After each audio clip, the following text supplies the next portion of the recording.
Hi, my name is Grace Morgan. I'm 20 years old, a journalism major at a university in Cedar Falls, Iowa. But the day my world shifted forever, I wasn't holding a pen. I wasn't typing up some article in a dorm. I was standing in front of a cheap motel, shivering under a flickering sign that buzzed louder than my thoughts.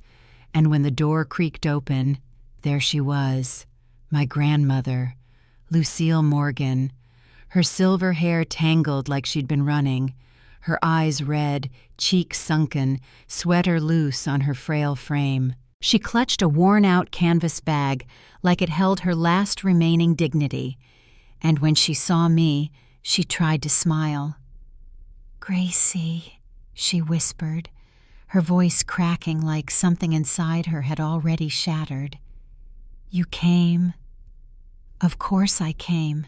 I would have walked through a snowstorm barefoot if it meant reaching her faster. I wrapped my arms around her. She felt so light in my hands. Too light. I didn't ask any more questions. I just held her as tight as I could and whispered, "I've got you now." But even in that moment, I didn't know the full truth yet. I didn't know what they had done to her, what my father, her own son, had said to her, what my aunt and uncle, people she had raised with her bare hands, had suggested with careless words and colder hearts. She had gone to them because she was sick, because she needed help. She was in kidney failure, the kind that requires regular dialysis, a mountain of medication, and transportation she could no longer handle alone. She didn't ask them for money. She didn't beg. She simply showed up at my father's front door and said, "I need someone, just until I figure things out." And what did they do? They called a family meeting. They sat her down like some kind of burden they had to divide. And after tossing around words like nursing home, selling the house, and not feasible, they sent her away. No hug. No, let me think about it. Just a closed door. And that's how she ended up in that motel room, alone, shaking, ashamed. Like love had an expiration date and hers had just run out. People think betrayal is always loud. They imagine screaming, slamming doors, maybe a broken plate or two. But the worst kind of betrayal? It's quiet. It's polite. It's someone you love saying, "I just can't deal with this right now," and walking away while you're still mid-sentence. And that's exactly what happened to Grandma Lucille. My father, Mitchell Morgan, always prided himself on being practical. Uncle Brian lived in Chicago, claimed his wife's pregnancy meant he couldn't be involved. Aunt Caroline was too overwhelmed with her twins. So they pushed her out of their lives like she was some outdated appliance they didn't have space for. They left her standing in the cold with nothing but her memories and a sickness she didn't deserve. I took her home with me that night, to my dorm room. It was barely big enough for one person, let alone two, but I didn't care. She slept in my bed. I took the floor. And for the first time in my life, the roles reversed. The woman who used to heal me with soup and lullabies now needed me to hold her together. And I swore to myself, right then, right there, I would never let her feel unwanted again. I didn't know how we'd survive. I was a broke college student juggling classes and a part-time job at a coffee shop. I didn't have insurance. I barely had gas money.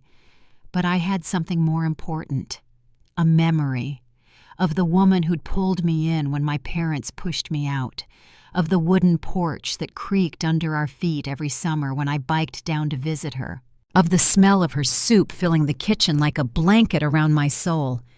And I knew if I had to skip meals, quit school, sell everything I owned, I would do it. Because she was worth it. Because she had always believed I was worth something, even when no one else did. You know what the sickest part is? A week later, I saw my Aunt Caroline post a picture on Facebook, a selfie, her and her kids at the pumpkin patch. The caption said, "Fall vibes with my beautiful family."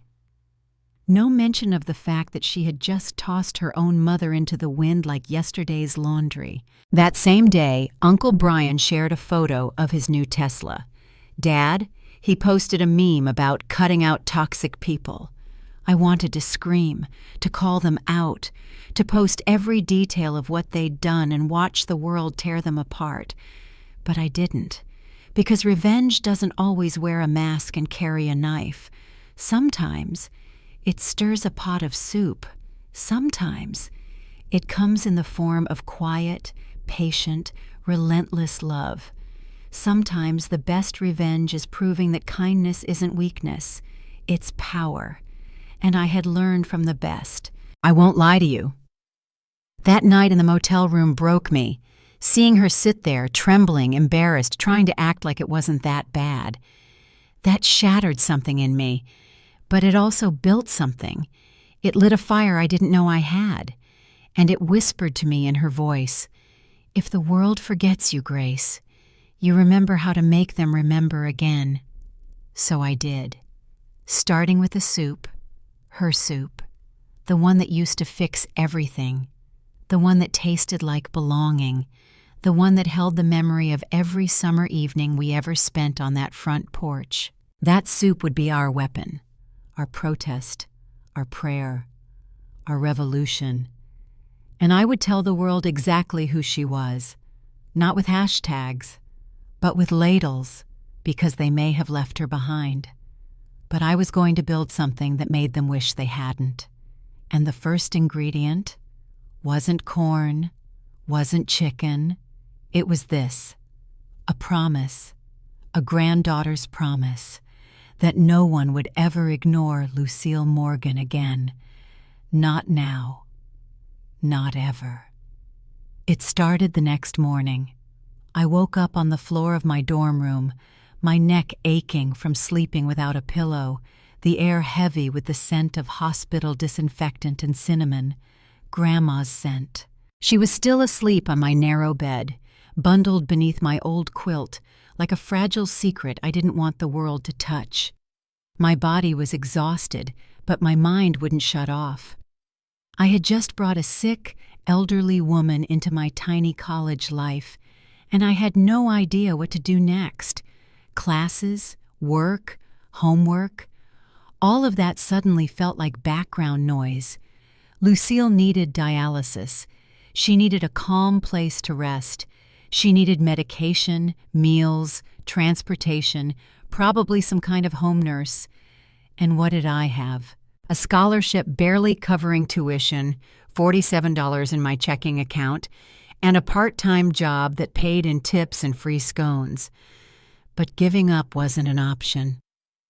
I got dressed quietly, tiptoeing around my sleeping roommate's old junk, and slipped out to clear my head.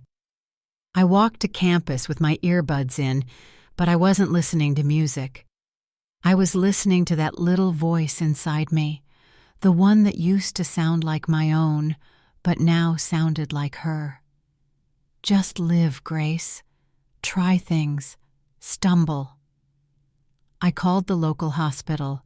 The lady on the other end sounded like she was speaking in riddles. What insurance provider will be responsible for the treatments? Does the patient have a primary care physician in Cedar Falls?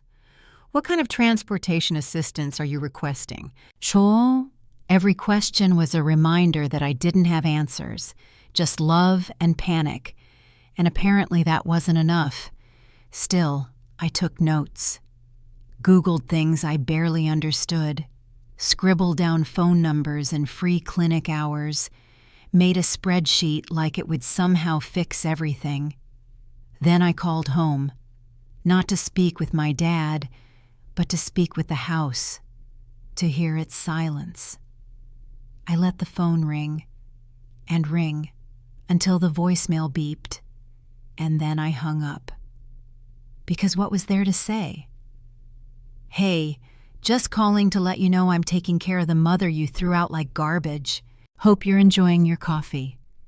No, I wasn't ready for that yet. Back at the dorm, Lucille was awake and humming, like nothing had happened, like she hadn't slept on a twin mattress in a room half the size of her old kitchen. "Morning, sugar," she smiled as I walked in. "You always wake up this early?" "Not really," I muttered, setting down the stack of flyers I'd grabbed about health clinics. "Did you sleep okay?" "Better than I did at that motel," she said with a wink, "although I think your bed frame tried to eat my hip." I laughed. She could still make me laugh, even with everything. We had cereal for breakfast, dry because I'd forgotten to buy milk, but she didn't complain. She just crunched slowly, thoughtfully, like she was savoring every bit of normal life she could cling to. And when I offered to take her out to look for clinics, she nodded, but paused. "I don't want to be a burden," she said quietly. Those words hit me like a hammer to the chest. "Grandma, no," I said, dropping my spoon. "You are not a burden. You're not." She gave a soft, sad smile. "I know you mean that. But Grace, you're a college kid. You have your whole life ahead of you. You don't need to be taking care of me." "You're wrong," I said, firmer now. "You're not just something I have to take care of. You're part of my life. You've always been." Her eyes welled up, and in that moment, I made another promise to myself, one I had no idea how I was going to keep. I would rebuild what they tried to discard. I would turn this broken, forgotten woman into someone the world couldn't ignore, even if it meant rebuilding her story one bowl of soup at a time. I don't know what made me reach for my phone that afternoon. Maybe it was desperation. Maybe it was instinct. But while Grandma napped, her breath shallow and rhythmic beneath my fraying blanket, I opened the Photos app and scrolled back. There it was, a video I'd taken months earlier, before everything collapsed. Lucille standing at the stove in her old house, wooden spoon in one hand, a faded apron around her waist, telling a story about how she used to sneak pie crust scraps as a girl and get caught by her mother. In the background, you could hear a pot bubbling. You could hear her laugh. You could hear home. Back then, I had posted it on my barely followed YouTube channel with the caption, "My grandma makes soup that heals your soul." It had maybe 300 views, nothing special. But now, sitting in a cramped dorm room with her sleeping just feet away, it felt like a breadcrumb leading us back to something. So I watched it again. And this time, I cried. Not just because of what we lost, but because I suddenly realized this wasn't just a memory. It was a voice the world needed to hear.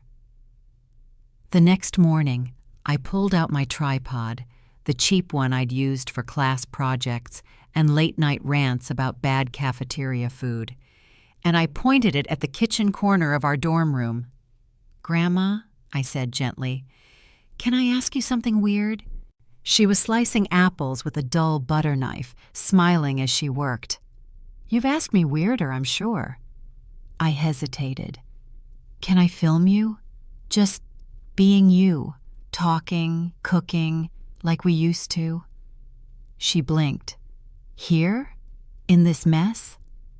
"I'll clean. I'll edit. Just, I want people to know you, not the version they walked away from. The real you." She chuckled. "Gracie, no one wants to watch an old lady stir soup in a dorm." I stepped closer. "I think they do. I think they need it. They don't know it yet, but they do." She studied me for a second, then shrugged. "All right, but I'm not putting on lipstick. And you better not make me look like a boiled onion."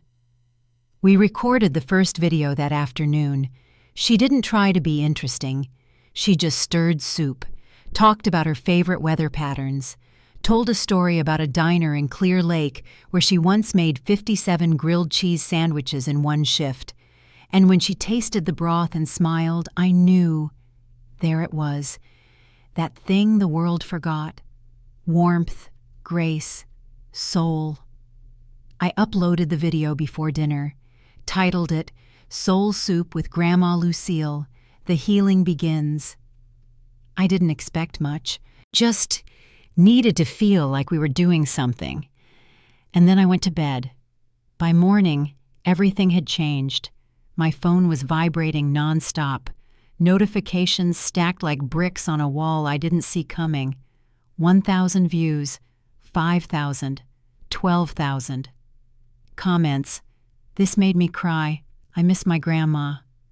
She reminds me of my Nana who raised me. Thank you. Please post more. Her voice is medicine. I sat there frozen, staring at the screen as the numbers kept climbing. Lucille shuffled over, rubbing her eyes. What's all the racket? I turned the phone toward her. You went viral. She squinted. Viral? Like sick? No, famous. People saw your video. They love it. They love you. She looked at me, genuinely confused. Why? And I couldn't even answer, because the real answer was too big for that moment. Because in a world full of noise and nonsense, Lucille was quiet, kind, and real. And that's what people were starving for. Over the next week, we recorded more. One video had her showing how to knead dough until it feels like a baby's cheek. Another had her talking about Grandpa's old fishing hat and how he once mistook a catfish for his boot. We weren't making content. We were making connection. And it felt like the first real thing I'd done in years. The subscribers grew. The comments deepened. Some shared recipes. Some shared regrets. Some just said, "Thank you. I needed this." Lucille started wearing her apron again. She started humming more, and every time I watched her light up, I remembered the motel, the silence, the rejection, and it made me more determined than ever. If they thought she was disposable, I was going to make her unforgettable. It was a Friday. Rain tapped softly on the dorm window, the kind that made you want to wrap yourself in a blanket and forget the world existed. Lucille was sitting by the small table, mending one of my sweaters. She hummed a melody I didn't recognize, her hands moving slowly but with purpose. The light above her flickered, and for a second I saw her not as the fragile woman with failing kidneys, but as a legend in disguise. Outside, life was moving fast. Deadlines, exams, TikTok dances, dating scandals, midterm meltdowns. But in here, with her, time bowed its head. That night, while I was editing another video, a thought came over me like a whisper wrapped in thunder. What if the soup wasn't just a symbol? What if it was the starting line? Because behind every ladle, behind every story she told in the videos, was something even more powerful, a recipe, an actual recipe people craved. They didn't just want to hear about comfort, they wanted to taste it. The next day, I walked to the campus cafe where I worked part-time. My manager, Claire, was already swamped, 2 servers out sick, a line out the door, and the espresso machine throwing tantrums like a toddler. "Grace," she called, "can you do register and prep today?" I nodded, but my brain was elsewhere. When things finally calmed down, I brought up the idea, casually, almost like a joke. "Hey, what if we did a Soup of the Week special from a local recipe?" I said, wiping down the counter. Claire raised an eyebrow. "We barely manage chicken noodle from a can." "But this is different," I said. "Homemade, old school, my grandma's recipe. It went viral on YouTube last week. I swear it could pull people in." She smirked. "Viral soup, huh? That's new."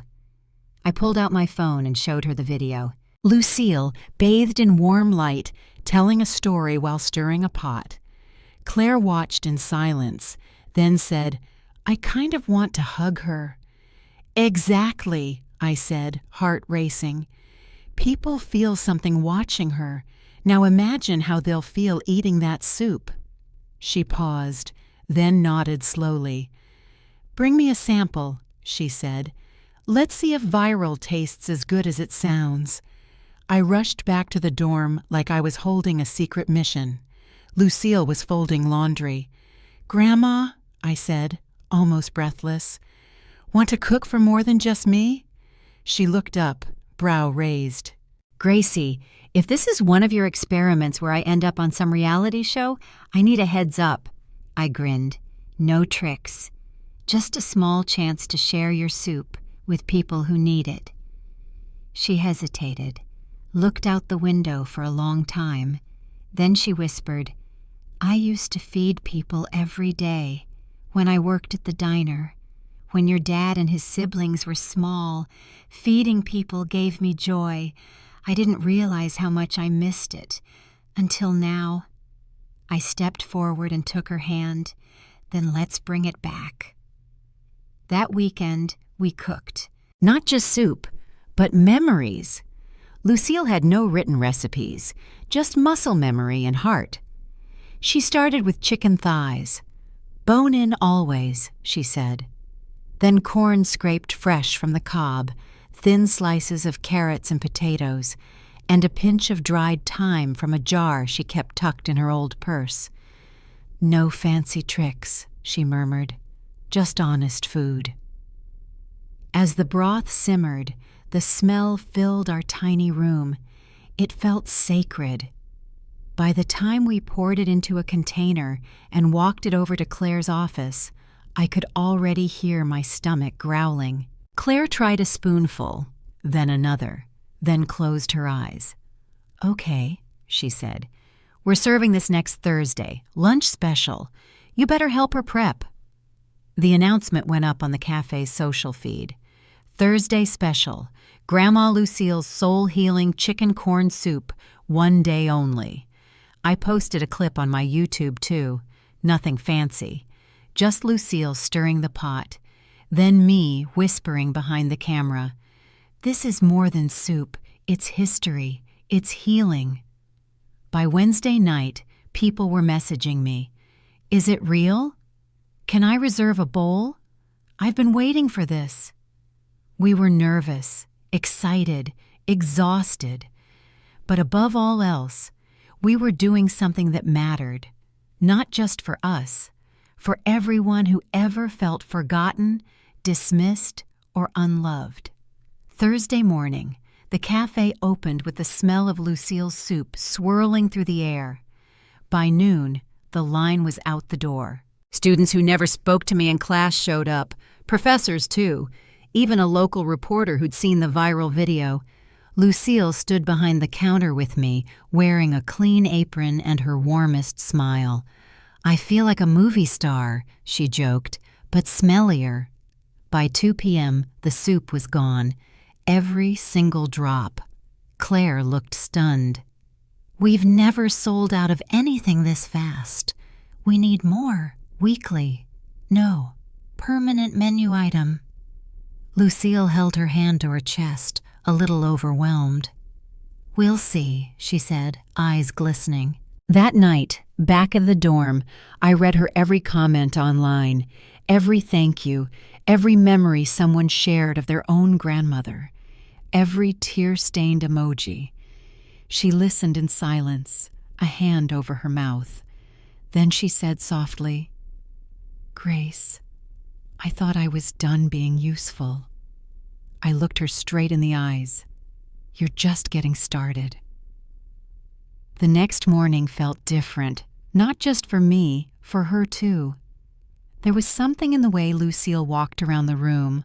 Her steps slower, yes, but sure, certain. Her shoulders still slumped from time and illness, but her eyes, God, her eyes were alive again. And I realized something.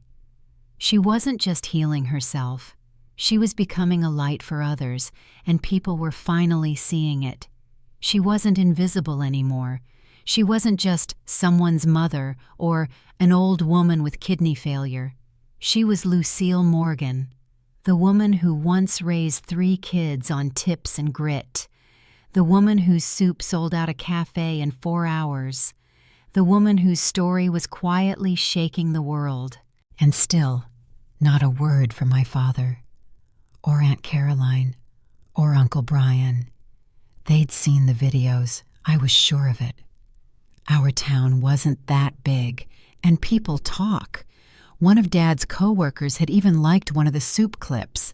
But silence, radio silence, the kind that cuts deeper than any insult. Lucille never mentioned them, not once. She never asked if they'd called. She never asked if I'd heard from anyone.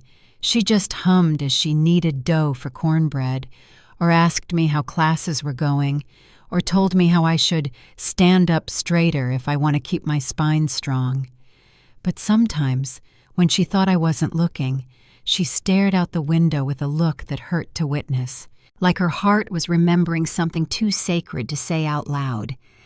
I kept posting, once a week at first, then more, clips of her cooking, clips of her stories, clips of her just being. She told a story once about a Christmas where all she could afford was popcorn strung around a tree.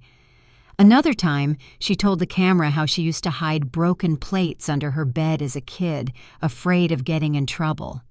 People in the comments called her the internet's grandmother. Someone started a fan page. A woman from Nebraska sent us a box of handmade aprons. A man from Germany wrote, "I don't understand all her words, but I feel them." Even Lucille was stunned. "They must be confusing me with someone famous," she'd joke. But deep down, I knew she was starting to believe it. Not the fame part, the worth part. She was beginning to see what I'd seen my whole life. Then came the email from a producer at a syndicated talk show. Subject line, "Grandma Lucille, we'd love to invite you." At first, I thought it was a scam, a prank, but it wasn't. It was real. A segment called Ordinary Heroes, where they highlighted people whose quiet acts of love had changed lives. They wanted Lucille on the show, in person, all expenses paid, a 5-minute segment, live audience. I stared at the screen for 5 minutes before I told her. "Grandma," I said carefully, "you might want to sit down." She raised an eyebrow. "Did someone die?" "No," I said. "Someone wants to meet you. A lot of someones." When I explained the show, she shook her head. "Oh, no. I'm not going on TV. I'm not an actress. I can't even put on mascara without poking my eye."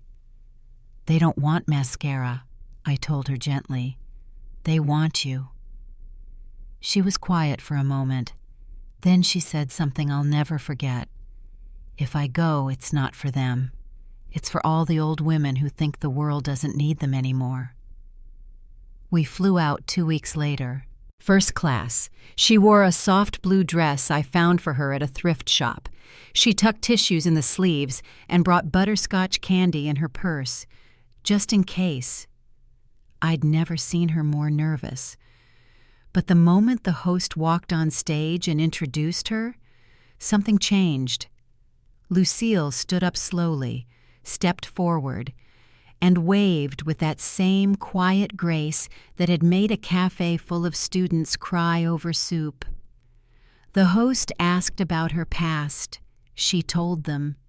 The host asked about her soup. She smiled.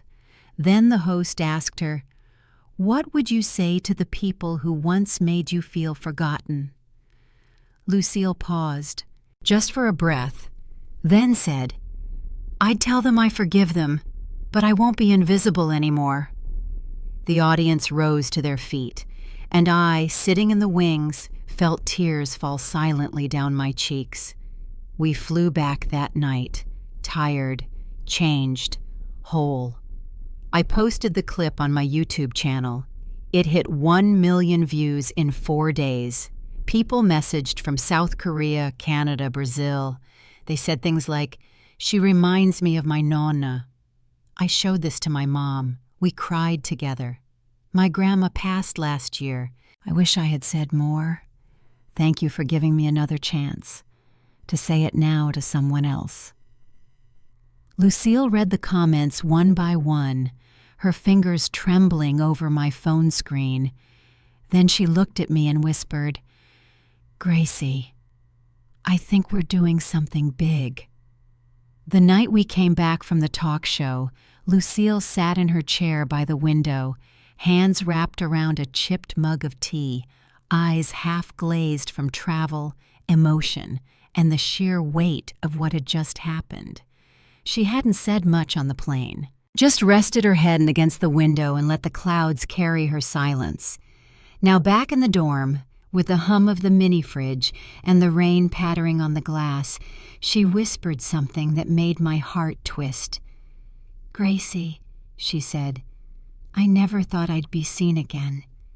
I turned away from my laptop screen and walked toward her, kneeling by her knees like I used to when I was 6 years old, asking her to braid my hair. "You were never unseen," I said. "They just stopped looking." She reached down, touched my face. "You never stopped." And just like that, I knew I'd already won. Not in views or donations, not in subscribers or comments, but because the woman who once whispered that she felt like a burden was now glowing like a lighthouse on a stormy coast. She didn't feel like a burden anymore. She felt like a beacon. But it didn't end there. That was just the beginning. The email came the next day. Another one. This time from a food blogger based in Des Moines. She'd seen the soup video and the interview, and now she wanted to feature Lucille on her blog. "We want to do a profile on Grandma Lucille and her story, but more than that, I have a business proposal." I didn't even tell Lucille about the business part at first. I didn't want to overwhelm her, but I did read her the message. "She called you the mother of Midwestern comfort food." Lucille rolled her eyes. "That sounds like something you'd put on a gravy boat." But I saw the way she smiled afterward, when she thought I wasn't looking.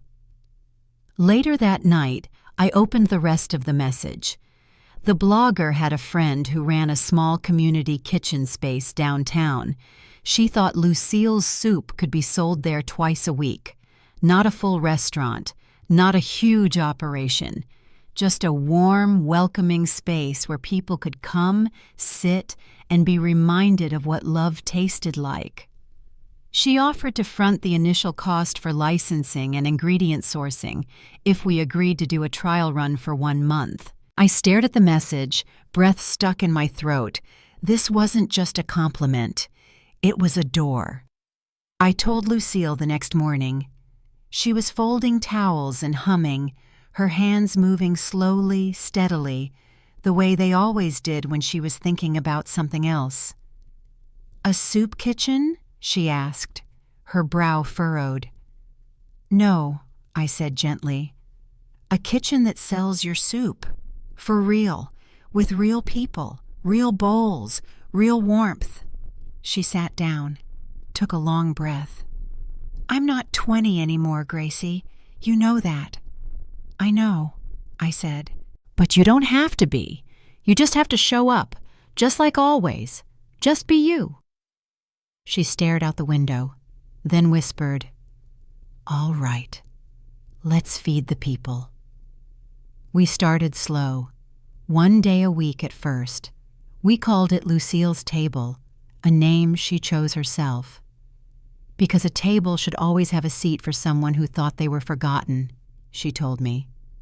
The space was cozy, 10 tables, a little counter where she sat with her apron, smiling, greeting customers, and one big chalkboard menu that read, "Today's special, chicken corn soup, served with a story." We didn't advertise. We didn't need to. 1 post from the food blogger and 1 update on my YouTube channel was all it took. That first Thursday, the line wrapped around the block. People brought their kids, their elderly parents, their memories. Some just came for the soup. Most came for her. Lucille sat behind the counter like a quiet queen, ladling warmth into bowls and hearts at the same time. She didn't rush. She didn't act like she had to prove anything. She just was. And somehow, that was more than enough. The fourth customer that day was a man in his late 50s, balding, holding a bouquet of wilting flowers. When he stepped up to the counter, he looked like he'd seen a ghost. "Lucille Morgan?" he asked. Lucille blinked. "Yes, sir?" He swallowed, then said, "You were my lunch lady at Masonville Elementary 35 years ago." Lucille's eyes widened. "Oh, sweetheart," she breathed. "You had the peanut allergy, didn't you?" He laughed, wiped his eyes. "You used to make me my own sandwiches," he said. "Everyone else had PB&J, but you'd make mine with ham and apple slices." Lucille reached over the counter and took his hand. "Honey, I never forgot your smile." He didn't eat right away. He just sat down, bowl in front of him, staring at her with tears in his eyes like he'd just found a lost piece of his childhood.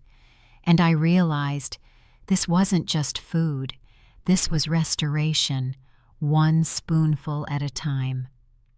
That night, I closed up the kitchen while Lucille rested in the corner. She looked so peaceful. Her hands folded in her lap, her head tilted toward the window. I sat down next to her. "Do you want to stop?" I asked. "We can, any time." She shook her head slowly. "No," she said. "I want to keep going. I want to give them what they gave me." "What did they give you?" She looked at me, her eyes brighter than they had been in years. "They reminded me that I'm still needed." And with that, we knew. We weren't just building a kitchen. We were building a movement, a table big enough for anyone who'd ever been left behind, especially the ones who thought their usefulness had expired, especially the ones who gave and were still told they were too much or not enough. This table was for them, and my grandmother was the one leading them home. It was a Thursday afternoon when it happened, the kind of Thursday that starts quiet. Sunlight on hardwood, steam curling from soup pots, Lucille's voice humming something soft beneath her breath. The kitchen was open, the door was unlocked, and the whole world felt kind. Then I saw him, through the window, tall, square-shouldered, wearing the same type of flannel shirt he always wore, as if trying to convince the world he was just a simple man.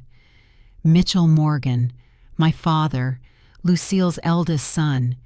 He stood outside the glass door of Lucille's table like a man who wasn't sure he belonged there. And honestly, he didn't. I froze behind the counter, my fingers tightening around the ladle like it was a sword. Lucille hadn't seen him yet. She was chatting with a young mother and her daughter, letting the child stir a bowl with her tiny hands and whispering, "Careful now, that soup's got stories in it." Then the bell above the door rang. He stepped in, like a shadow, like a silence breaking, like the past, dripping wet and uninvited, had finally caught up. Lucille turned, and when she saw him, she didn't flinch, didn't gasp, didn't say his name. She just went still, completely still. Then she blinked, as if confirming it wasn't a ghost, and went right back to stirring her pot. I could feel my pulse in my neck. My father stepped forward awkwardly, shifting his weight like a man who had a speech prepared, but just forgot the first line. "Mom," he said. She didn't answer. He cleared his throat. "I saw the interview, and the article. People at work. They've been talking." Lucille slowly lifted her eyes to meet his. "They had to," she said calmly. "You never did." His jaw tensed. "I didn't know things were that bad." Her smile was gentle, not kind, gentle like wind over broken glass. You knew enough to say no when I asked for help." He stepped closer, lowering his voice. "Look, I didn't come to fight. This whole thing, it's gotten big, real big. People are asking questions. The mayor was at my church last week, and he asked if I was that Mitchell Morgan. He said your soup saved his wife from depression."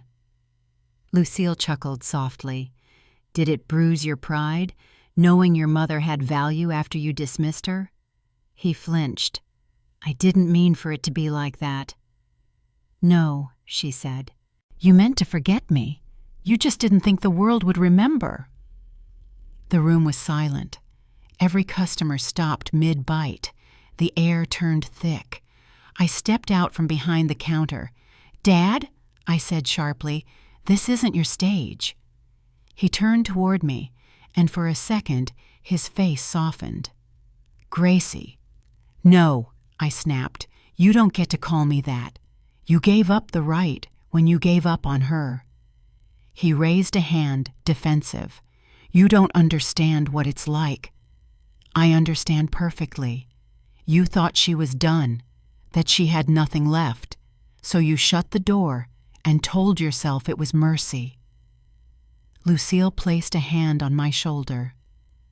"Grace," she said quietly, "you don't need to protect me." "But you protected me," I said, my voice trembling, "when they didn't." My father's eyes dropped to the floor, then to the soup. Then to the walls covered in thank you notes, drawings from kids, photos of smiling faces holding steaming bowls, and finally, to her, to the mother who'd once made him lunch with spare scraps from her paycheck, to the woman he'd ignored when she knocked on his door. "I didn't know how to help," he said, voice thin. Lucille shook her head. "No, you just didn't care enough to learn." Then she lifted a bowl, filled it, handed it to me. "Take this to table 4, Gracie." And just like that, she turned away from him, not with cruelty, with dignity. Because forgiveness doesn't always mean reunion. Sometimes it means refusing to let someone rewrite a story they abandoned. And in that moment, the twist became clear. She didn't need them to validate her worth. She had already claimed it back. One ladle at a time, one person at a time, one forgotten soul at a time. The next few days were strangely quiet. Not inside Lucille's table. No, there. The laughter and clinking of spoons continued like usual. Our regulars came back, more loyal than ever. A new local newspaper ran a piece titled, "The Woman Who Fed a City with Her Story," and we taped the article to the front window beside drawings from neighborhood kids who colored her as a superhero, apron and all. But outside of that sanctuary, there was movement, tension. I saw it in my inbox, in my voicemail. Numbers I didn't recognize, messages from reporters, influencers, even a man claiming to be writing a documentary about matriarchal resilience in Middle America, whatever that meant. But the strangest call came late Friday evening. Lucille was already asleep in the back room on her cot, one hand resting gently on a blanket someone had crocheted for her after seeing our interview. I stepped outside to take the call. It was my Aunt Caroline. Her voice came through with that same theatrical sweetness I remembered as a kid, the one she always used when asking for favors, but never giving them back. "Grace, honey," she began, like no years had passed, like no betrayal had been committed. "We've been hearing a lot about your little soup place." Little soup place. I could have laughed if it didn't sting so much. "We were wondering," she continued, "if maybe we could stop by sometime, bring the twins. They've never really gotten to know your grandma, and now that she's doing better—" "She's not a zoo exhibit," I said flatly. There was silence. "I didn't mean that," she replied too quickly. "It's just, everyone's talking about her, And well, we thought maybe we could reconnect, heal the past, maybe even be a part of things again. Be a part of things, not for her, not for love, but for the attention, for the spotlight. And for the first time, I didn't feel anger. I felt something colder. Clarity. "She knocked on your door," I said. "She stood on your porch asking for help. You told her you were too busy, too overwhelmed." Caroline's voice cracked a little. "Grace, we didn't know it would go like this." "That's the point," I said. "You didn't care unless it went like this. You cared once the cameras came, once the crowds arrived, once you realized people remembered the woman you tried to erase." There was a pause, then a sigh. "Well, you've changed." "Yeah," I said. "I did. I grew up." And I hung up. I stood there under the street lamp outside the soup kitchen, breathing in the cool air, watching a moth bounce itself hopelessly against the glass. And I realized something. Lucille wasn't just reclaiming her story. She was forcing theirs to collapse. All their lies, their silence, their excuses, none of it could hold up anymore. Not under the weight of hundreds of people saying, "She made me feel seen. She fed me when I couldn't feed myself. She reminded me of home." They tried to hide her behind a closed door, but now the world had torn that door off its hinges. The following Sunday, a local university invited Lucille to speak at a women's leadership luncheon. I wasn't sure she'd say yes, but when I asked, she simply said, "If someone had told me at 83 I'd be standing at a podium again, I would have told them they were drunk or delusional. But if my story helps even one woman stop apologizing for still being alive, then I'll go." So we went. I helped her into her soft cream cardigan. She wore the brooch my grandfather gave her in 1972, a tiny silver spoon engraved with the words, "Still stirring." When she took the stage, the room went silent. Hundreds of women of all ages sat at tables with name tags and floral centerpieces leaning in. Lucille stood behind the mic, hands steady. "I used to think my best years were behind me," she began. "That everything valuable I had to offer lived in old casseroles and bedtime songs long forgotten." She paused. "But I've learned something. When the world tells you you're done, sometimes that's when your real life begins. Tears, laughter, a standing ovation, and at the end, a woman in her 60s whispered to me, 'Your grandmother just gave me permission to stop apologizing for wanting more.'" Later that night, back at the kitchen, Lucille sat in her chair, her hands wrapped around a mug of lemon tea. "They'll come back, you know," she said quietly. "Who?"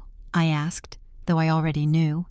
"Your father, your aunt, even your uncle. They'll come, but not for me, for the noise." I nodded. She looked at me, eyes calm. "I won't let them shame me again. You never should have let them the first time." She gave me a knowing smile. "I didn't. I just didn't know I didn't have to stay quiet." It was a Monday, the kind of Monday where everything felt unusually still. No wind, no noise. Even the bells above the door of Lucille's table hadn't jingled in an hour. We were prepping for the lunch rush, Lucille dicing vegetables while humming Moon River under her breath, when the quiet shattered. The door opened, and in walked Uncle Brian. He was dressed in business casual, but his coat looked more expensive than the car I drove. He wore sunglasses indoors, which always annoyed me. In his hands was a small bouquet of flowers, sunflowers of all things, Lucille's least favorite. I knew why he was here, not to say sorry, not to make amends, but to reclaim something that never belonged to him in the first place: control. He approached the counter, cleared his throat. Lucille didn't even turn around. I moved to block his view, arms folded. "Hi, Brian," I said coolly.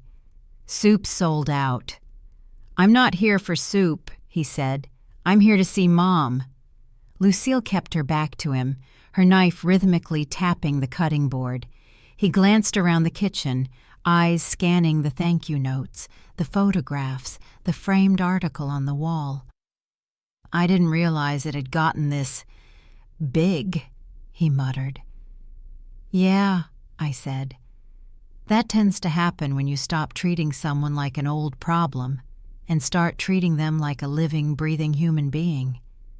He shifted uncomfortably. "Look, Grace, I didn't come to argue." "Good," I said, "because no one here is interested in your excuses." Lucille set the knife down, finally turned to face him. She didn't smile. "Brian," she said softly. He exhaled, almost relieved. "Mom, Don't," she said. "Don't waste my time or your breath." His face fell.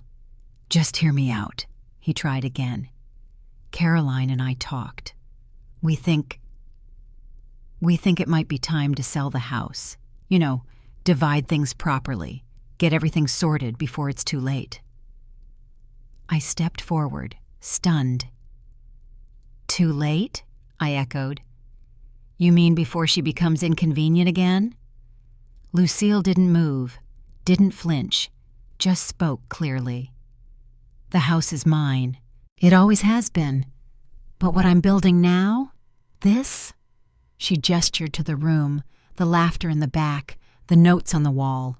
"This is my real inheritance." Brian rolled his eyes. "Mom, come on. You're being emotional." "No," she said. "I'm being honest.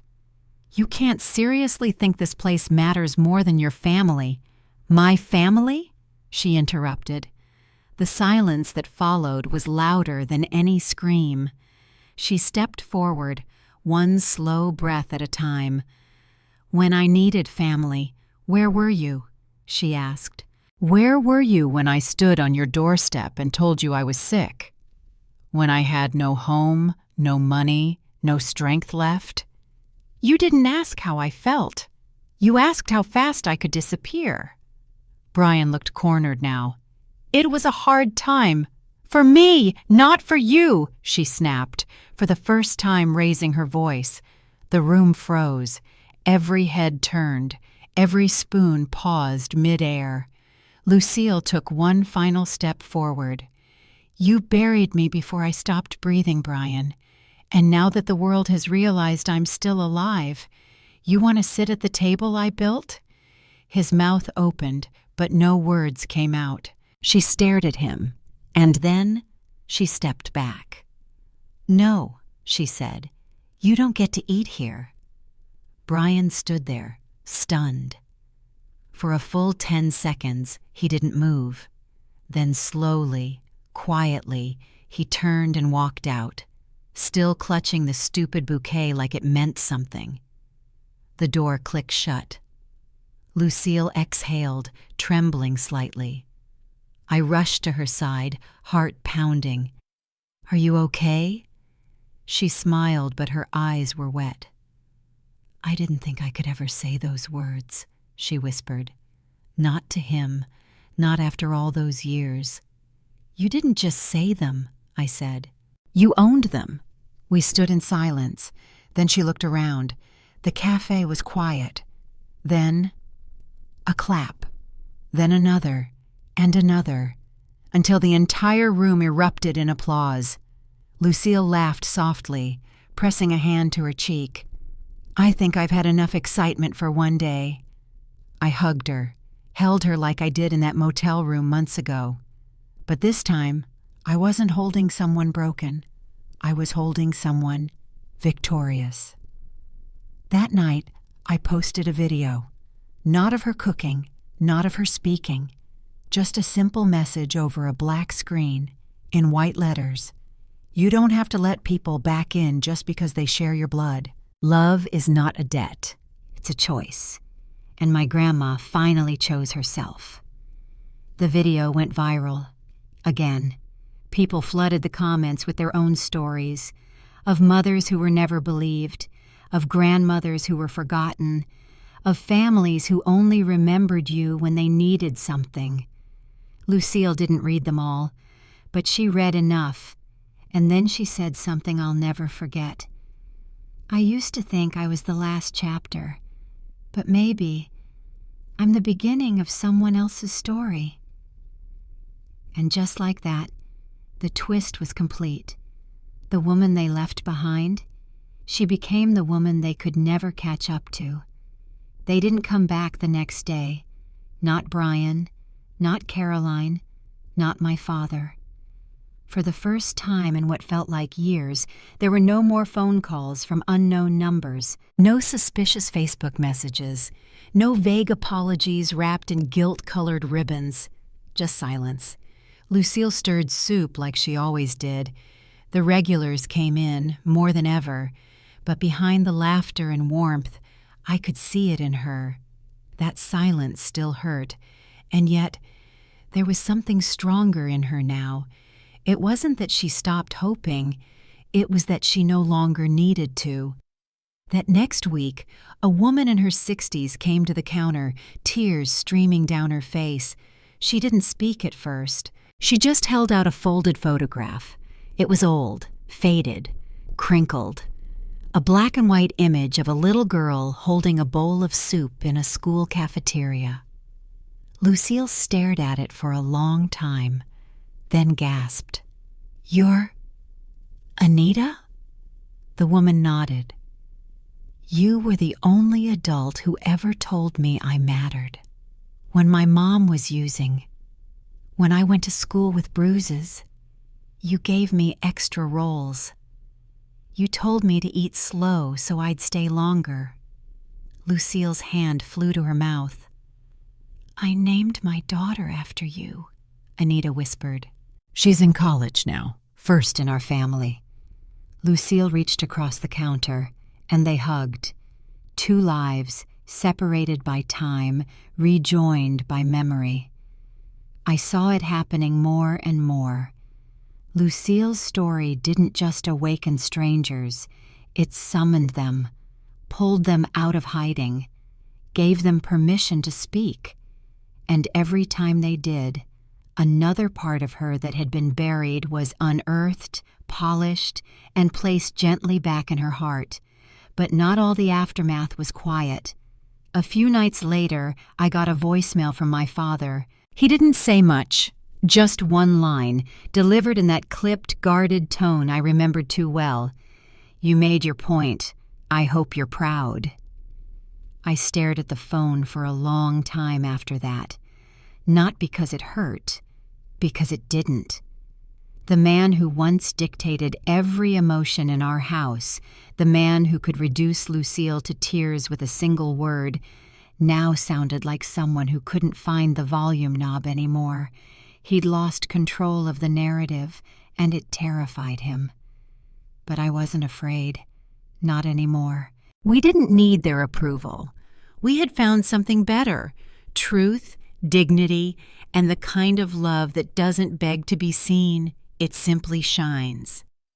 Lucille and I spent that Saturday organizing thank you letters into binders. She laughed as she read them aloud. This one says, "Dear Grandma Lucille, I made your soup for my dad, and he stopped yelling at me for a whole hour." I smiled. "You're healing more than hearts, Grandma. You're healing homes." She grew quiet, then whispered, "And you're the reason I lived long enough to see it."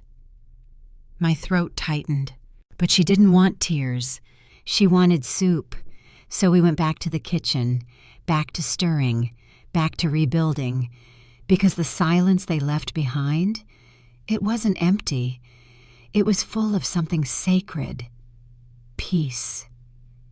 It started with a Facebook post. I should have known something was coming. The kind of quiet that lingers too long usually hides a storm. My cousin, Heather, Caroline's daughter, posted a photo of Lucille, an old one, a filtered black and white shot of Lucille smiling in her garden back in Masonville, holding a tomato like it was made of gold. The caption read, "So proud of my beautiful grandmother. Family is everything. Had blessed, had generational strength, had Morgan legacy."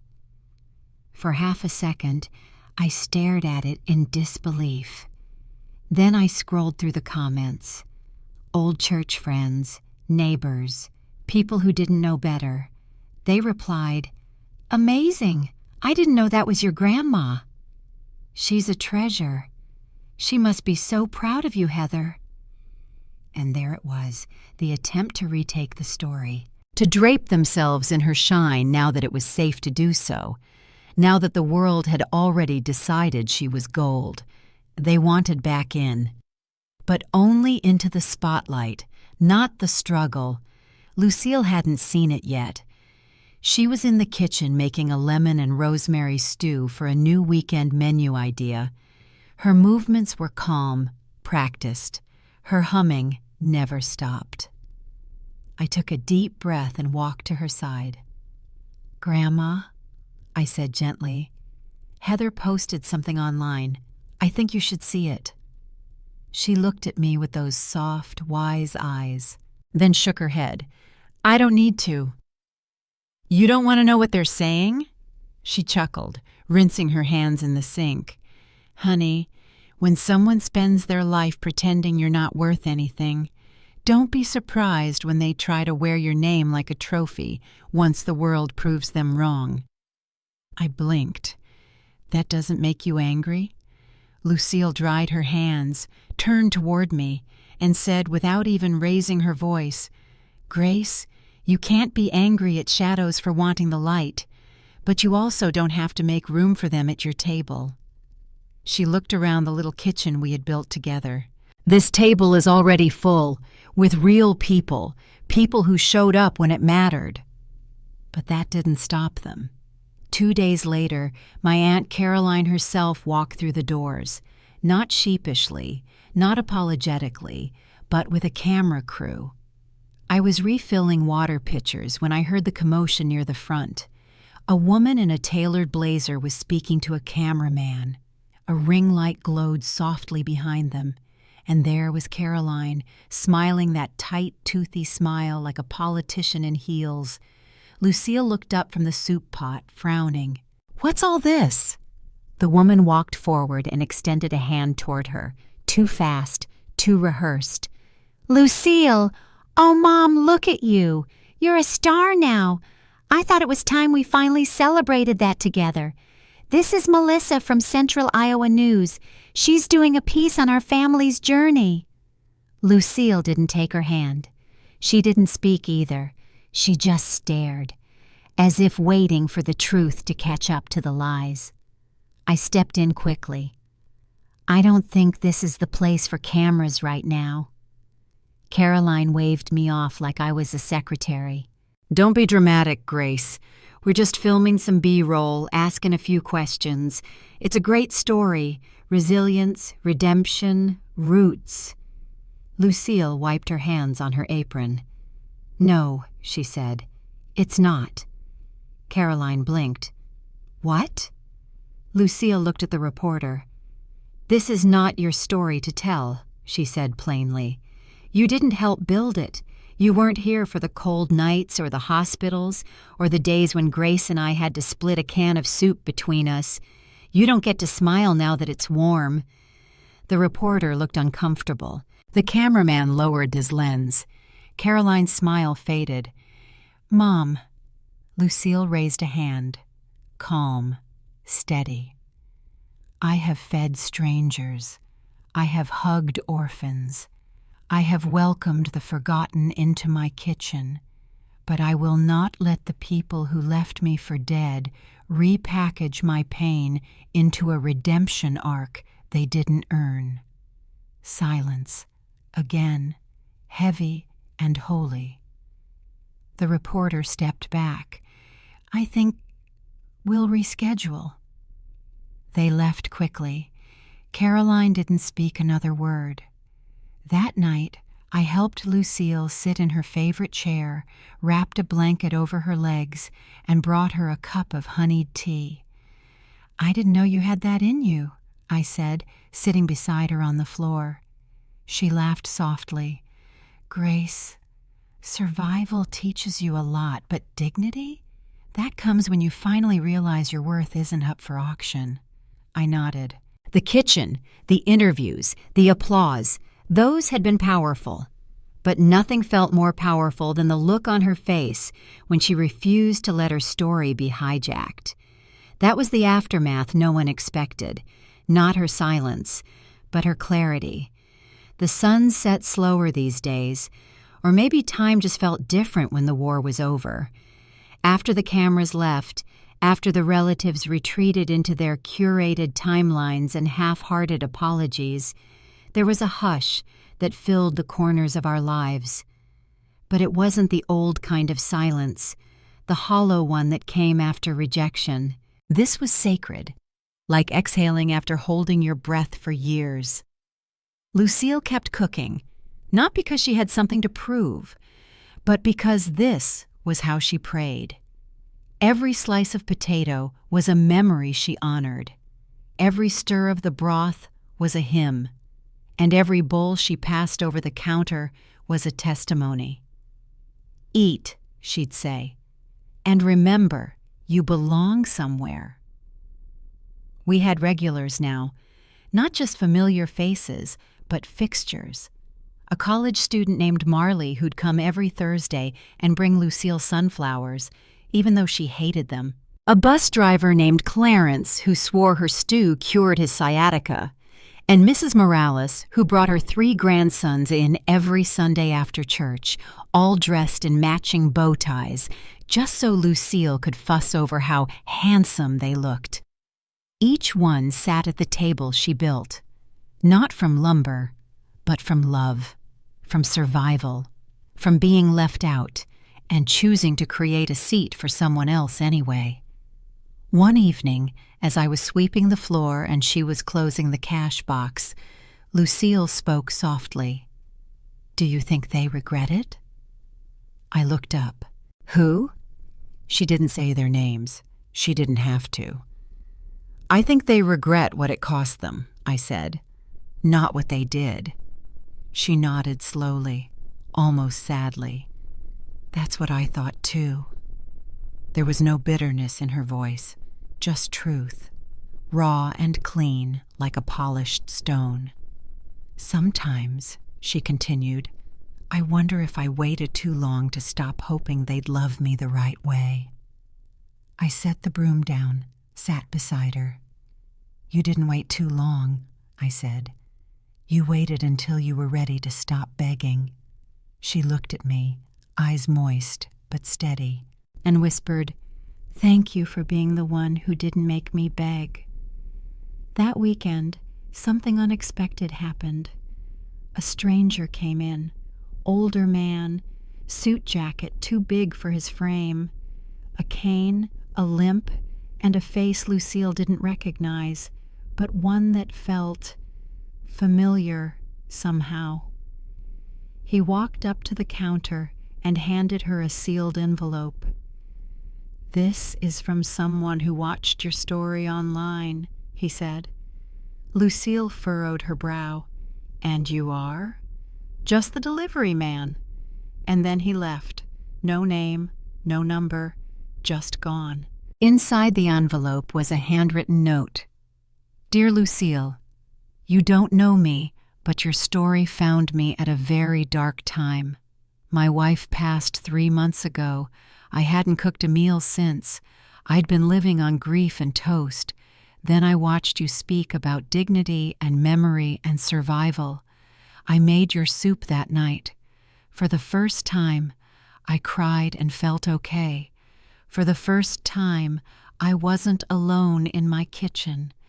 Thank you for saving a stranger. Please accept this small gift to help you continue feeding souls. In honor of love, R." Folded behind the letter was a check, $10,000.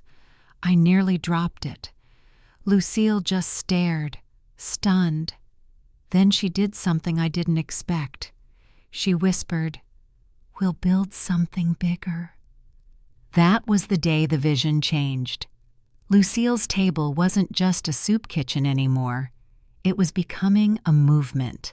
We used the money to lease the empty space next door, knocked out a wall, added new ovens, built a second dining area with long wooden tables designed for communal eating. "We're not just feeding people," Lucille said. "We're reminding them they belong." We started a pay-it-forward board. People could leave notes for strangers. Some left meal credits. Others left verses, poems, drawings. One kid wrote, "This soup made my mom smile again. I didn't know she remembered how." Lucille hung that one by the door. It stayed there for good. At the 1-year anniversary of Lucille's table, we hosted a community dinner. No prices, no reservations, just an open door.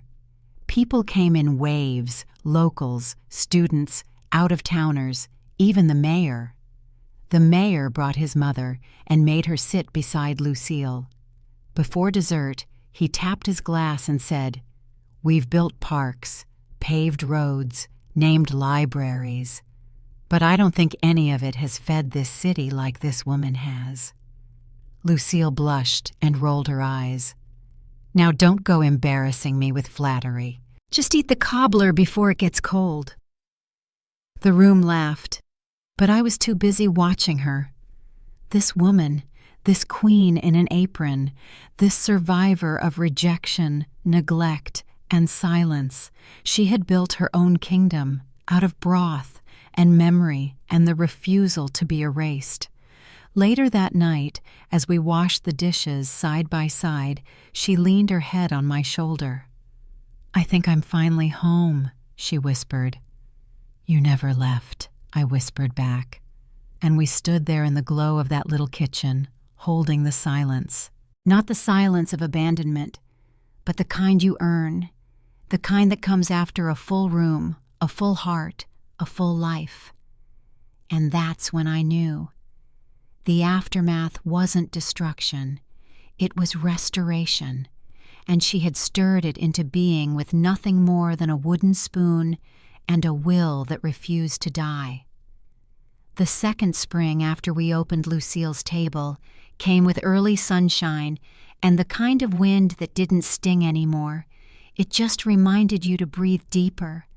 Lucille had slowed down. That much was true. She didn't prep the onions anymore, said they made her cry more than they used to. She sat more than she stood, took longer to read the letters, needed help tying her apron sometimes. But she was still there, every single day, at her seat behind the counter with the blue floral cushion and the handwritten nameplate, Founder and Heart, and the line still stretched out the door. The funny thing was, people still asked if she was really the Lucille, as if someone like her could ever be faked. One afternoon, a woman came in from Tennessee. She held her mother's hand and said they'd driven 5 hours just to try the soup. "I had to taste what healing tastes like," she said, tears in her voice. Lucille smiled, reached for the woman's hand and said, "You're tasting more than soup, honey. You're tasting survival. We season everything with second chances here." Our pay-it-forward wall had grown into a whole room by then. People left journals now, notes of gratitude, confessions, names of loved ones they'd lost, and meals they'd eaten in their memory. One young man wrote, "I came in here the day after my wife left. I hadn't spoken a full sentence in days, but your soup made me cry. And after I cried, I could finally breathe. That's when I decided not to give up. Thank you for saving me with a spoon." Lucille read it twice. Then she looked at me and said, "Gracie, this place is more church than kitchen." She wasn't wrong. Every bowl we served was communion. Every story shared was testimony. And the love that simmered in every pot, that was our liturgy. One Thursday morning, while setting up the register, Lucille looked out the window and went quiet. "Gracie," she said, her voice slow, "you know what I think?" I turned to her. "What?" "I think you should take it." "Take what?" She gestured to the whole place. The keys, the name, the vision, the mess, all of it. I've stirred as long as I could. Now it's your turn. I stared at her. "You're not leaving," I said. "You're just sitting more." She chuckled. "I'm not dying, child. I'm passing the ladle." Her eyes met mine. "And you were always meant to carry it." That night, I stayed late after she'd gone to sleep. I walked through the empty tables, turned the chairs upside down, wiped the last crumbs off the counter. And I looked around at what we'd built, what she'd taught me to build. It wasn't about soup.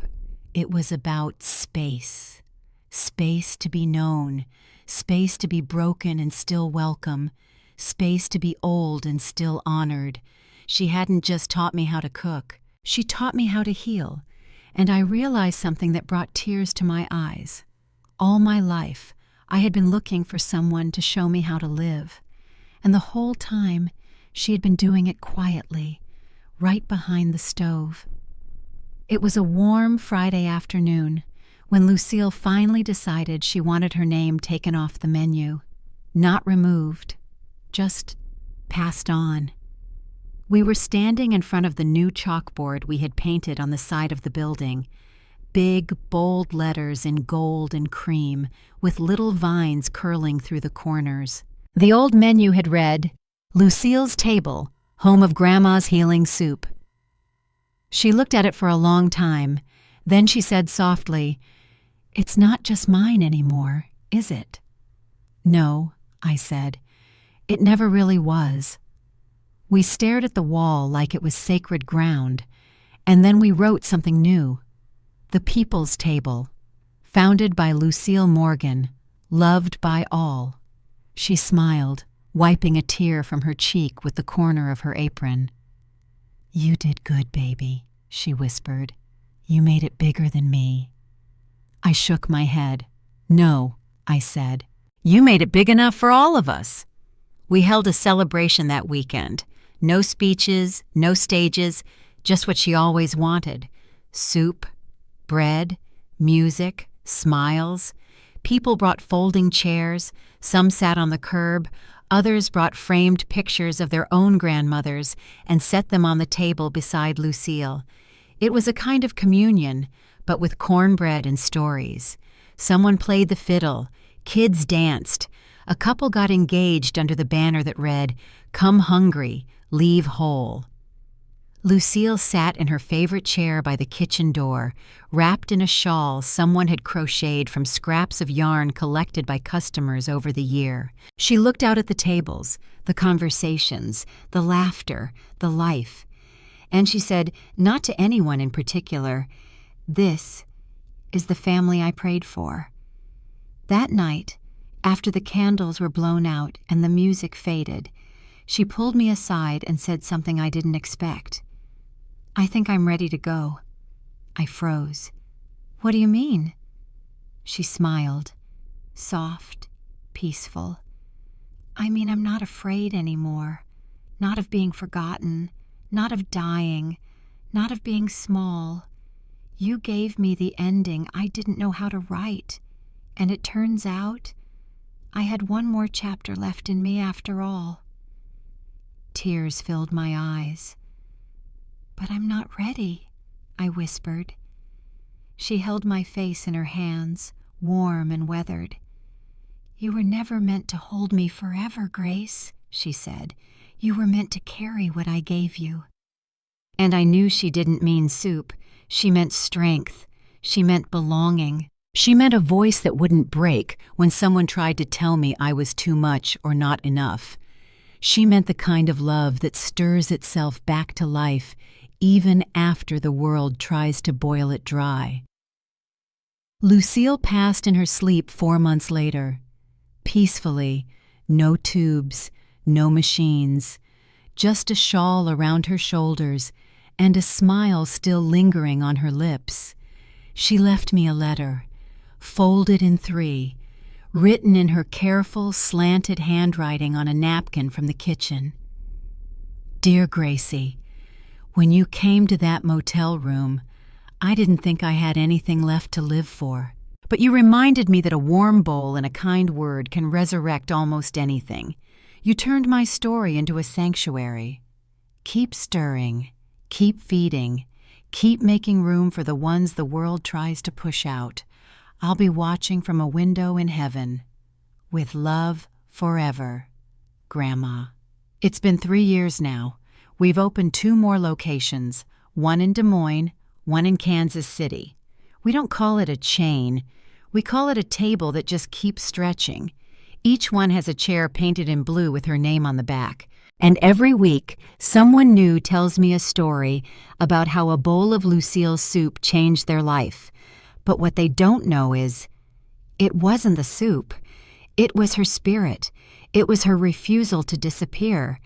It was her quiet revolution, served hot, with a slice of cornbread and a story. She was the woman they left behind, but she became the woman who made the whole world pull up a chair. And in doing so, she left behind something stronger than memory. She left a place called home, for all of us. ChatGPT Danai, if you've made it to the end of this story, thank you. Because stories like Lucille's deserve to be heard, not just remembered, but passed on. So if this touched your heart, if it reminded you of someone in your life who was once overlooked, forgotten, or silenced, do something tonight. Leave a comment. Share this video. Tag someone who needs to be reminded that it's never too late to rebuild, to reclaim, and to be seen. And if you've got a Lucille in your life, call her. Visit him. Tell them what they meant to you before the world told them they didn't matter. Because sometimes the greatest revolutions begin with a pot of soup and the courage to pull up one more chair. Subscribe if you believe in stories that heal, like if you've ever been underestimated. And remember, we rise by feeding each other.